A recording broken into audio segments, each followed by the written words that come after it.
Good afternoon, boys. Today we are going to do the next part of the chapter Atoms and Molecules. Last time we had done a few definitions of the chapter, and today we are going to do the laws of chemical combination. Right? These are the first things that are there in your book. So, laws of chemical combination. There are two laws that you have to do. The first law that we are going to discuss today is law of conservation of mass. Just as you have the law of conservation of energy, there is a law of conservation of mass as well, which has the same statement: mass can neither be created nor be destroyed during a chemical reaction. So in a chemical reaction, mass will not be produced and mass will not be lost. Right? So when a chemical reaction is going on, numerically this line or this law has the meaning that mass of the reactant during a chemical reaction will always be equal to mass of the product during a chemical reaction. Now mass of the reactant means the two things or more than two things that are combining together, and what we get after the combination of these two or more things is known as the product. So the two things that are combining, their mass will be equal to whatever is being produced. For example, I have taken over here, if A reacts with B, it produces CD, right? We have taken 2 grams of A and we have taken 3.5 grams of B. So as per the law of conservation of mass, the mass of the new product CD that is produced should be this plus this, which is equal to 5.5, right? So the law of conservation of mass states that mass can neither be created nor be destroyed during a chemical reaction. And when you are proving it numerically, it means mass of the reactant will always be equal to the mass of the product. So have a look at this equation.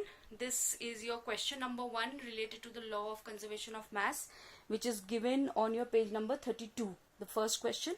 And the question says that sodium carbonate is reacting with acetic acid and is producing sodium acetate, carbon dioxide and water. And they have given you the amount of each. 5.3 grams of sodium carbonate is reacting with 6 grams of acetic acid and it is producing 8.2 grams of sodium acetate, 2.2 grams of CO2 and 0.9 grams of H2O. The question says that this statement applies or is in accordance to the law of conservation of mass, and you have to prove it. So just now I told you that if you have to prove law of conservation of mass, you have to prove that the mass of the reactants is equal to the mass of the products. These two are the reactants and these three are the products. So the mass of this should be equal to the mass of this. Now for finding out the mass, you are going to add these two.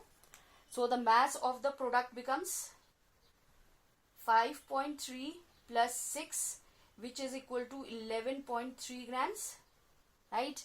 And their mass of the product is going to become 8.2 plus 2.2 plus 0.9, which is also equal to 11.3 grams. So as per the law of conservation of mass, the mass of the reactant is equal to the mass of the product. Hence we prove that the statement given to us complies with the law of conservation of mass. Okay, now have a look over here, activity 3 point. Now I want you to concentrate over there, activity 3.1. There they have given you 3 sets of chemicals. Set 1, copper sulfate and sodium carbonate. The amount is also given, 1.25 grams and 1.43 grams. The second set says barium chloride and sodium sulfate along with the amount. And the third set says lead nitrate and sodium chloride. These are the two things that you are going to use as the reactants. So these are your reactants, and taking this you have to prove the law of conservation of mass. What you have to do is pick out any of these 3 combinations that have been given and you have to make solutions of the 2 chemicals that have been given, and then you have to arrange the setup as has been shown in the figure. Look at the figure. It has a conical flask in which you are going to keep one of the solutions, that is solution Y, and inside the figure there is a small tube which is known as the ignition tube, This one, this is the ignition tube. Here you are going to take the second solution. So this is one solution inside the flask, and this is another one inside the inside the ignition tube. And you are going to hang it properly like has been shown, taking care that the two solutions don't mix with each other, right? After you have put up the setup like this, you are going to weigh the entire setup. You are going to take the weight, which is going to be equal to W1. Clear? After you have taken the weight W1, you are going to mix the contents of the ignition tube and the flask together.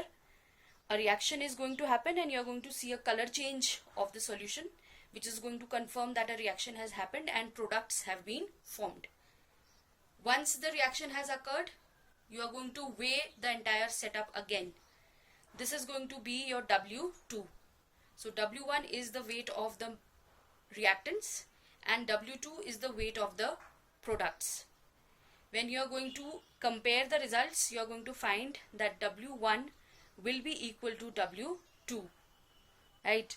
Because it is going to satisfy the law of conservation of mass, and during the chemical reaction no mass can be added further and no mass can be removed. As a result, the mass of the reactant is going to be equal to the mass of the product.